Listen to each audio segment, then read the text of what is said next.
Welcome to Inflection Point Conversations. I'm Michelle Obeda, an art director and 3D artist.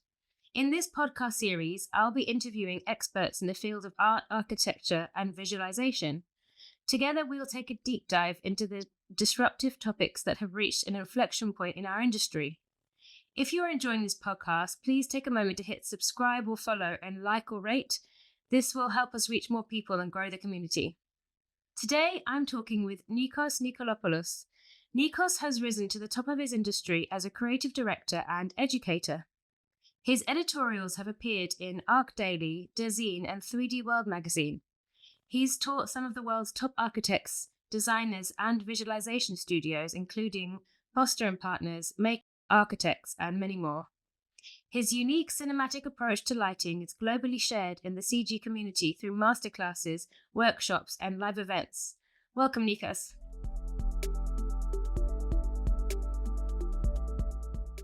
Hello, Michelle. Great to have you here. It's a pleasure to be here. Congratulations. I watched all the shows so far and I'm very impressed. Thank you for doing this for the community. Oh, great. I'm so glad you're enjoying it. I'm really enjoying it too.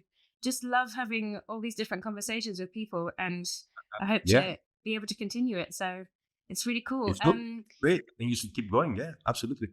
Awesome. Let's get started. First of all, I want to ask you what got you interested in architecture and design? Okay, well, I guess we'll have to go back to the memory lane. Everything started in a very young, like my early, like 10, 12 or something. I think it was 12 was my first trip to London. Okay, this is where everything started. My parents wanted to inspire me on this beautiful trip, and they love traveling as well. They love design, of course. And we went to London, we stayed for a week, and we went through all these beautiful museums of London, great architecture. And my father bought me my first book, which is from Frank Lloyd Wright, an amazing architect that I admire a lot. And I'm still studying his work. He's a great architect. So, we had this trip, and I totally said to myself, Nikos, you're going to be an architect one day, you're going to live in London, And another great thing that he did is he bought me a camera. My first camera was like a Canon EOS 1, like a very old model of Canon. I started taking pictures and I realized that I feel like creativity hit me, like the first time that I feel like I love these things, I want to be more creative. I want to go and study and learn. And I ended up going to Liverpool for a foundation year and then going to London for a BA in architecture and design, which again, it's my passion for many years. But this is how everything started back in the days. Yeah, which university did you study? Middlesex University. I have a BA from Middlesex University. But first, I did a foundation year in arts in Liverpool. That's cool. Yeah, did you enjoy living in Liverpool? I love Liverpool. Yeah, it's a beautiful city. Yes, I went to the Beatles Museum.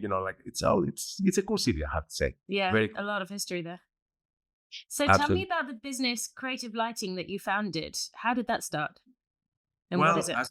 As I said to you, my goal was to go to London and live in London, and I successfully did that. So basically, after my studies, I came back to Greece. I did work for many companies in Greece, and I went back to London in 2010. And there, I had the opportunity to collaborate with Cityscape Digital, one of the biggest studios back then. It's still big, for visualization. And with Cityscape, we created beautiful stories about the design of Foster and like Zaha and all these big architects. And in the studio, myself and Damian Fennell, the creative director, we always talked about how to use creative lighting in our images, like be creative with the lighting. And we had the same passion about image making and storytelling. So we ended up creating a philosophy for the studio. That was the dream, to inspire the team and start producing beautiful work, exceptional quality, and better stories. And we knew that we have to do it by looking in cinema, get cinematic feeling on an image for architects and designers. That was really exciting. And we spent 1 year with Damian looking and analyzing films, like especially the work of Roger Deakins, going to museums together, take photographs every day, many mood boards, 3D tests in different software as well. That's why we know the philosophy works in different software. And after a year, our clients saw the difference in the work, the difference of the way we created the projects and working on the projects. And they start asking, like, can you tell us more about creative lighting philosophy? Like, can you actually train our team? Have the philosophy in our studio and foster one of our biggest clients back then. And we collaborate with many of them because we start doing like live on-site workshops at Cityscape on a monthly basis. And I see. So this started at Cityscape. Yeah. Yes, everything starts at the cityscape. And when we launched the brand, actually, the first corporate training was in New York. Right. And I spent the month in New York. I went to San Francisco, Los Angeles. So that was our first training. But when we went back, we said, okay, let's create workshops. Let's bring here and share the philosophy. And that's why we have clients like Merck Architects, as you mentioned, and Foster Partners, because everybody joined. It was a beautiful experience. And this happened for nonstop for 3 years. Like, Mhm. like, but yeah, that's the background. It started for the cityscape team, growed a lot, and became a philosophy that we share around the world. Yeah. And so for those of you who don't know, the creative lighting is a workshop where you take participants through the different philosophies of lighting principles and Lighting lighting for principles, going back to the part CGI of and the masters, CGI, right? composition, color theory. Basically, we go deep into the image making process, what it takes to create a powerful image and great story. Celebrate the design with cinematic lighting. That's why we Yeah. spend so much time looking and analyzing films. Of course, this is a process. I'm still doing it because I'm loving it. But that's what we're offering. And we spent like many times doing workshops, master classes, and now we also offer on-site and online corporate training for teams, which is Yeah. of the recent Yeah. courses. That's great. So I know this is a big question, but Yep. if you're able to summarize, what do you think is so important about lighting design in visualization? Well, the light has the power to change the space, make it magical. So that's why I love lighting so much. Lighting is everything for me, and you can create a mood, an atmosphere. And I think if you master lighting and you celebrate the design with the power of light, you can tell a better story. Of course, behind the scenes, I'm always talking about light, but there is hierarchy on everything, right? So basically, lighting is everything, but composition is very important, especially when you want to tell a story. And then you have the color theory, like how can you use color to direct the viewer where you want or create an emotional response. So basically, lighting is where I start. Lighting is my passion, but I had to also educate myself and build my knowledge around many stuff, not just lighting. But Yeah. this is where everything starts. Yeah, I think it's great to focus on lighting as well because I feel like sometimes you need an input to be like, okay, let's just go with one thing. Let's say you have the composition, you have the design, you have all the materials. Now, how can we completely change your space with lighting? And I Yeah. feel like I did your masterclass and it was great because it really like made you focus just on the lighting. And I mean, I definitely saw improvements in just my creativity of where I put lights, for example. Amazing. It was great. Thank you so much Yeah. for such a great feedback. It was a pleasure working with you. Absolutely. Tell me about your journey to becoming an educator. Like, what do you like most about teaching? I mean, that was a very natural for me. Again, it wasn't the idea. It wasn't for me to become an educator. My idea was to create a philosophy for the studio, and I was sharing my philosophy with all the team at Cityscape. Back then, it was like 35 people. I mentored many of the artists. Of course, Damian, which we created philosophy together, was my mentor as well. So I think having a mentor, regardless of your skills, it's very important. Just want to mention that, and he helped me as well, and I helped him back with different ways. And I fell in love with the process of helping others, helping artists to grow and develop their skills. And when we start educating teams and other artists, I realized, oh my God, I enjoy it so much. The pleasure of looking at people succeeding on their goals and creating stories and using our philosophy to tell the story. And that was like so interesting to me. And then one thing led to another. And here I am today, like as an educator.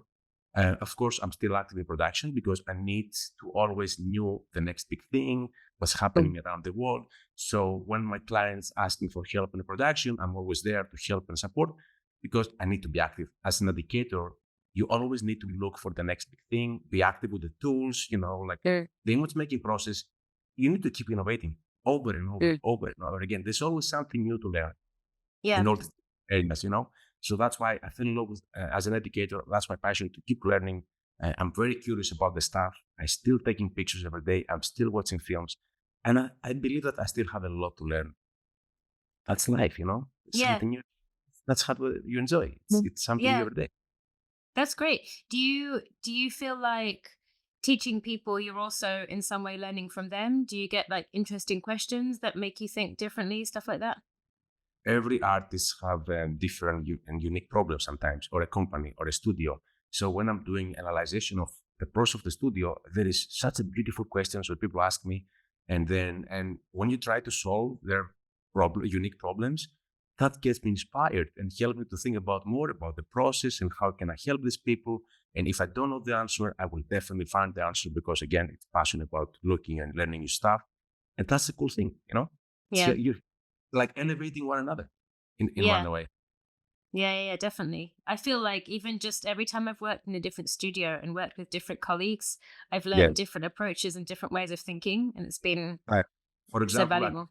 I offered my training services to Kilograph in LA, like a Pure Bling in Canada. And those people, they're very creative and they have their own way of seeing things and working. And when we exchange ideas, that was so interesting for me. Like I'm offering what I know, but at the same time, I'm understanding how you guys work. And it's like collaboration.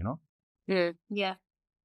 Um, uh, I want to talk to you about your ArcViz Masterclass series in partnership with Chaos Group that you launched it last month. Yes. Congratulations. Tell Oh, me thank you. about that.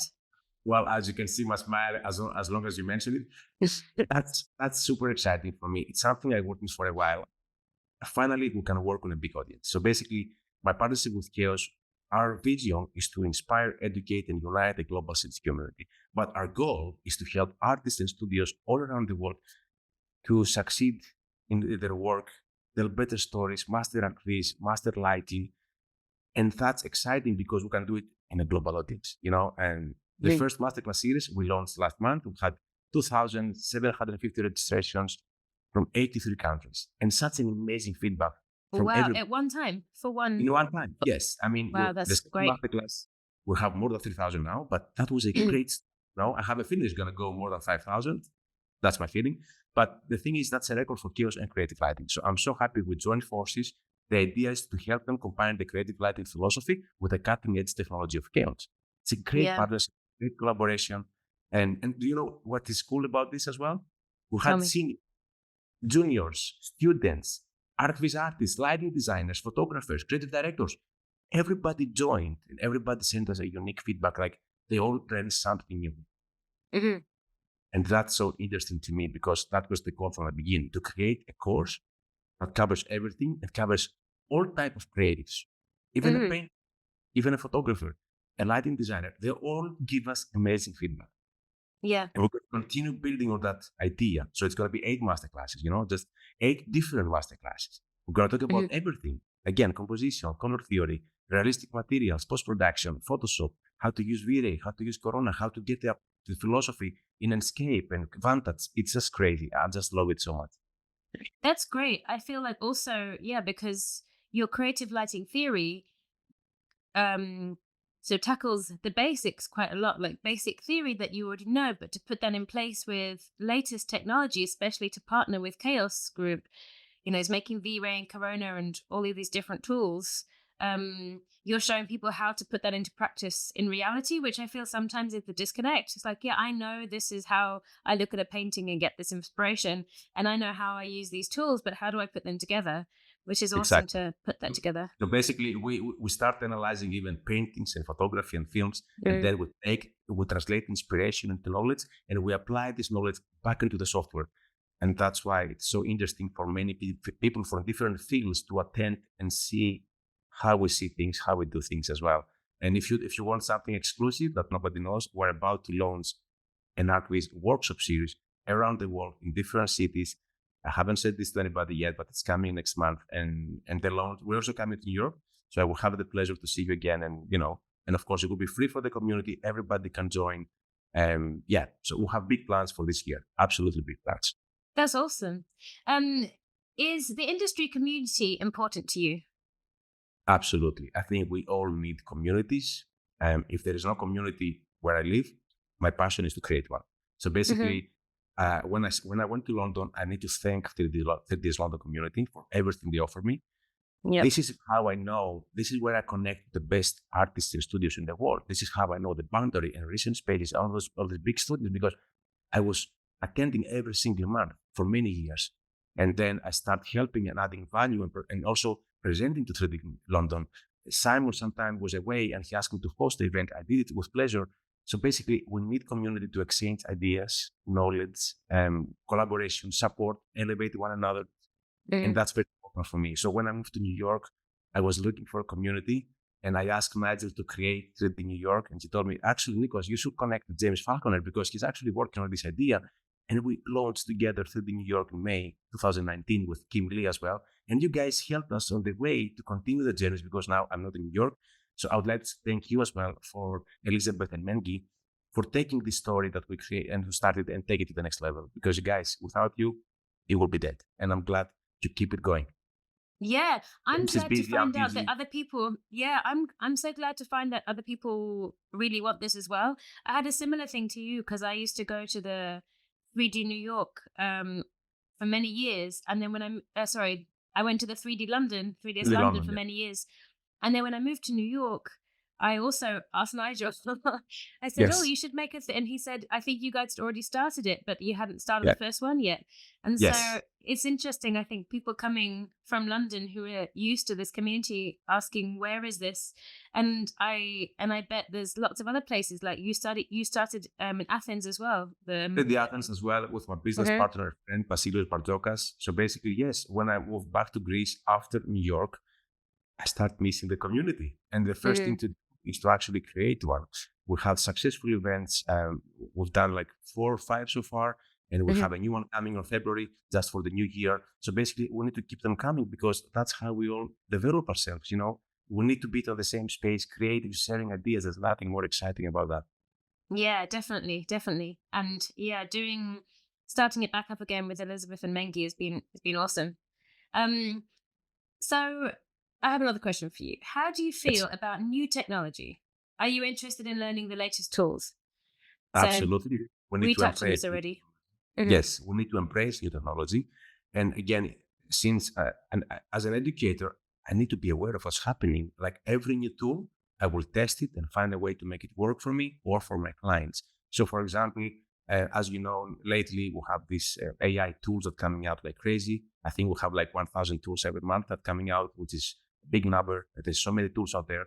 So I start testing these technologies and finding a way to make it work for me and for my clients. So Jeff Wattle actually invited me for the first beta of Midjourney back many years ago. Wow. And I started using, it was a beta, and he invited me. He said, Nikos, you should check this out because he knew that I'm always looking for the next big thing or what's happening in the industry.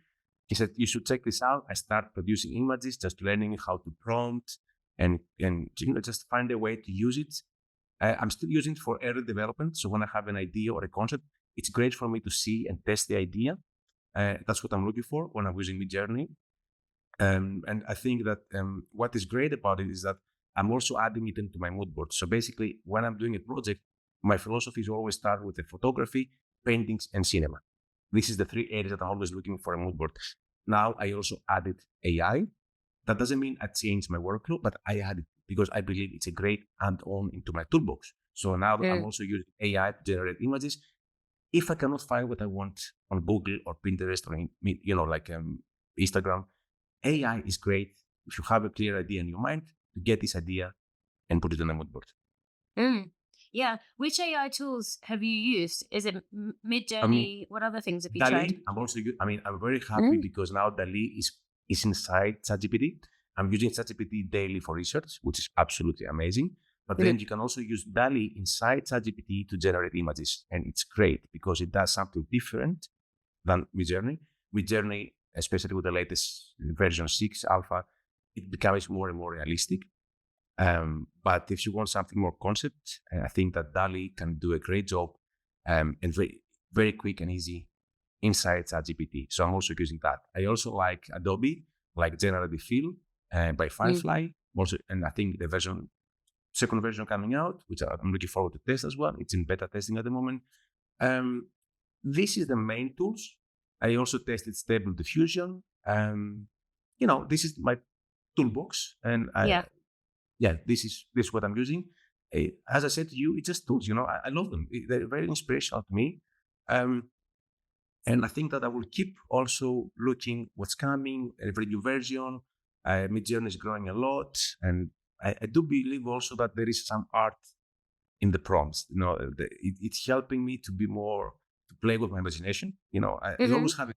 idea what I want, but now you have to explain this idea into a machine and get results. So it's interesting to me how this is moving forward and how they innovate and changing the technology a lot and improve it on the way. But I think that there is art in the prompts. It makes me Yeah. excited to explain my idea deeply on a machine. Yeah. Do you feel like it's making you in some way more creative about what you input? Because that's what I found a little bit like maybe you put something the first thought that comes to your mind, the first way of describing an image if you want to get an image out, and then it doesn't look as you want, and then you have to get creative with your words to get the image that you want, for example. And that's why I said that there is art on the prompt, because I do feel more creative using these tools, and I do feel they increase my productivity. I can give you an example. I was working on a project. We have to create a fine dining experience for 50 articles, okay? And we have to decide between doing the experience on the beach, on a winery, in a farm, or in the industrial space. Because based on that, we have to start creating the lighting for the dining experience.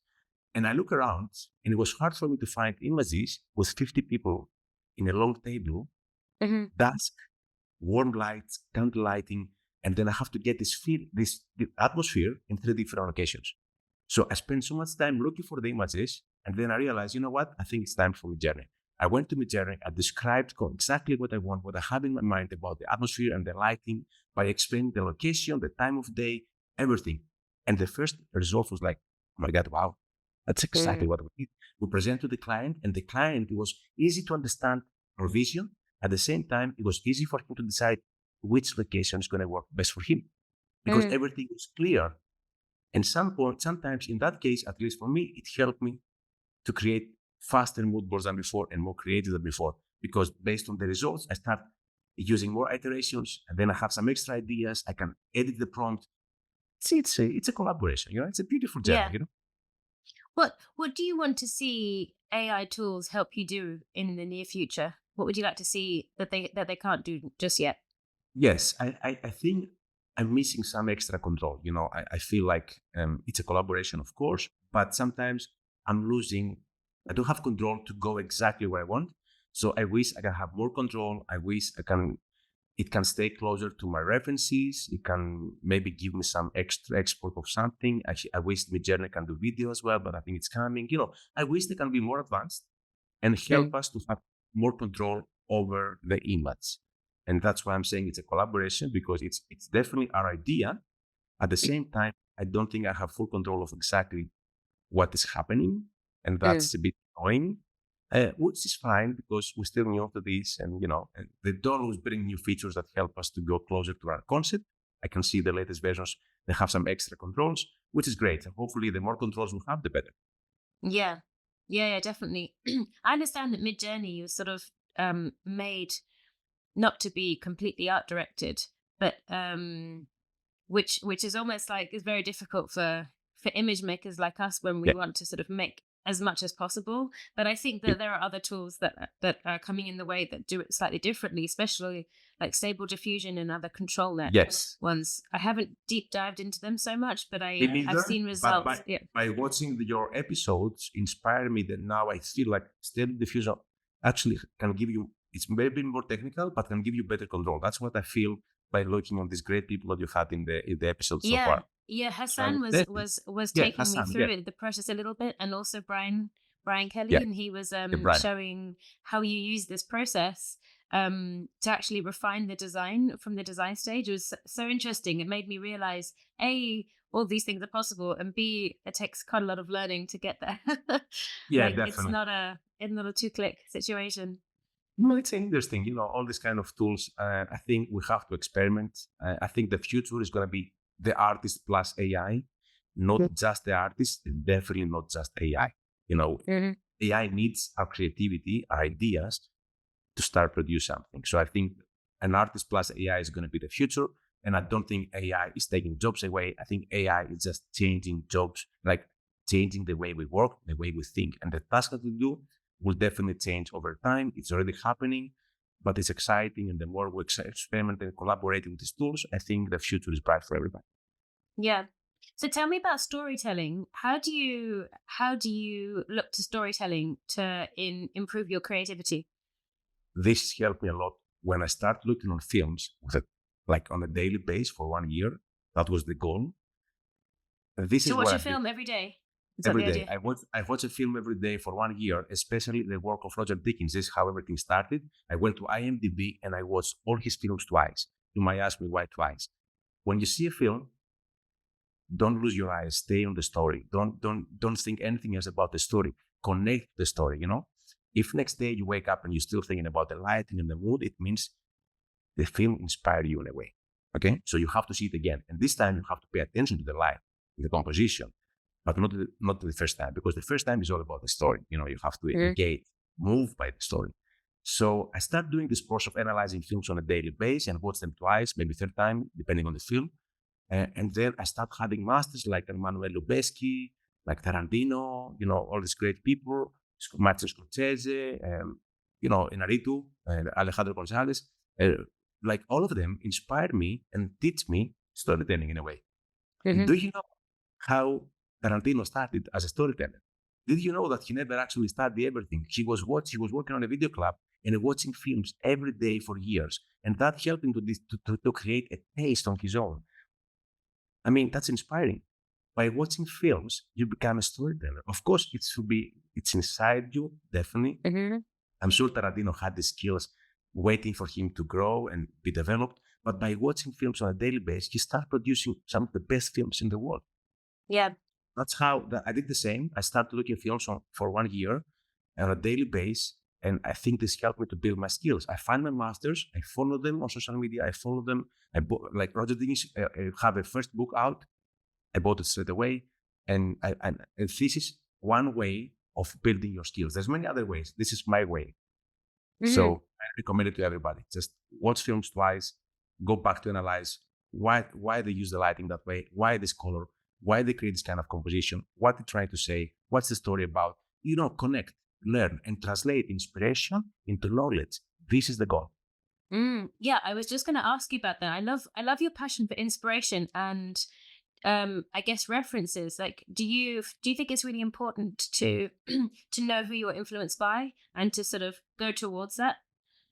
Yes, that's why you need to have your masters, master painters, master photographers, master lighting designers, cinematographers. I have a huge list of people that inspire me over the years. If I have a chance to go and see them see their work in a museum, like Rembrandt in a museum, I will do it. If I have a chance to buy a book, I will do it because it's part of the creative process. Before I start the project, I open some of Bresson or Van Gogh or Kudelka. I'm watching some black and white photography. And then that for 15 minutes, having a coffee in the morning, watch some black and white photography. I feel the energy. I feel inspired. And then I'm like, now I'm ready to make art. What's the project? What's the brief? What's the deal? What do we have to make? Yeah. So you think everyone, I guess it's a good advice for people to sort of try and find the thing that gives them energy, like particularly at the beginning of the day before you start working. Yes, exactly. Yeah. I have a morning routine, but part of the morning routine, like exercising, move the body in the morning. Like I meditate sometimes because I like to visualize success on the tasks that I have to do. So a quick meditation and quick like exercise is part of my morning routine. But also before I start working, I will open one of the books of my masters. I have a huge collection of books. And 15 minutes is enough to get me started on my day. The energy, the inspiration, because those people, they innovate back in the days. This is the storytellers. And do you know who's the most powerful person in the world? The storyteller. Do you know who said that? Steve Jobs. Yeah. Oh, really? Yeah. The most powerful person in the world is a storyteller. Yeah. I like that. That sounds good. Yeah. Nikos, what advice would you give a 3D artist starting out in the industry today? Well, I have many advices. Be curious. Never stop learning. Find your thing and do that thing better than anybody else. That's very important for me. Find your passion. Do it with passion or don't do it well at all. I have some slogans as well that for creative lighting, when I started, I created some slogans for myself, to keep me inspired. And then I share to my team and I'm going to share them to you now. So for example, chase beauty in all things. Read books and take risks. Dare to aim higher. Staying inspired is your responsibility. Every image has a message. Be clear in your mind. What are you trying to say? And since you ask about AI, definitely embrace new technology and every opportunity to experiment and play. Don't be afraid to fail. Mistakes makes you stronger. Recover fast. Go back to your vision. Go back to your goals. Go back to visual excellence. Hmm. That's my advice. I hope they will follow these tips, this advice, and they will find a way to have a beautiful and exciting career. Yeah.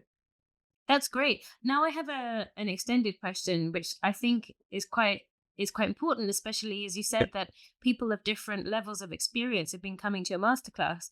What advice Yes. do you have for an experienced artist who wants to um, find something new in their creativity that maybe they've been doing the same thing and they want to expand? I can tell you exactly what they say to me to give you an idea. So I have a person text me on LinkedIn, and she said, Nikos, I'm working on the industry for almost 15 years now, but you helped me to go back to the fundamentals. You remind me why we started the journey. You Mm. inspired me with your masters to keep looking for my masters. You show me some tips and techniques that I forgot because we're busy. We're in a busy environment, and sometimes we forgot the power of storytelling, the power of lighting. We forgot about looking for inspiration, creating mood boards before we start the project, have a clear idea before we start production. This is the things that we knew, but we forgot. So thank you for reminding us these things. So that's why I said it's for all artists, senior level, junior artists, students, everybody can benefit from these courses. Maybe the Mhm. junior will have this for the first time, but maybe the senior is a reminder. Mhm. And if there is a tip and trick on the way, why not? Because Yeah. again, they're busy. My job is to spend all day and looking for tools and ideas and practice and develop the philosophy even further and connect it with the care software. And that's huge potential for them to connect with the community in a huge audience. They can ask any question they like. We even create a unique email. So if we cannot answer the question live because we have a huge audience, they can send us an email because it means a lot to us to Awesome. actually get these questions answered. And of course, they will also get a certificate if they attend all 8 master classes by CAMS. Yeah, that's brilliant. Well, thank you so much for putting that on, My and pleasure. thank you so much for sharing your experience and your advice and your knowledge with the community. I think it's been a big fresh breath of fresh air in our industry, which is awesome. And thank you so much for coming onto the podcast and chatting with me today. It's been I wonderful. enjoyed the discussion. Thank you for the invitation. And I'm looking forward to see you soon in New York. And congratulations. Keep them coming. We need this. Our community needs inspiration by different artists. So congratulations. Thanks, Nikos. I'm going to put all of the links in the description here, Yes, so you please. can check out the different masterclasses and check out Nikos's work. So thank you so much, and I'll see Thank you you. in New York. See you Thanks, soon in New Nikos. York.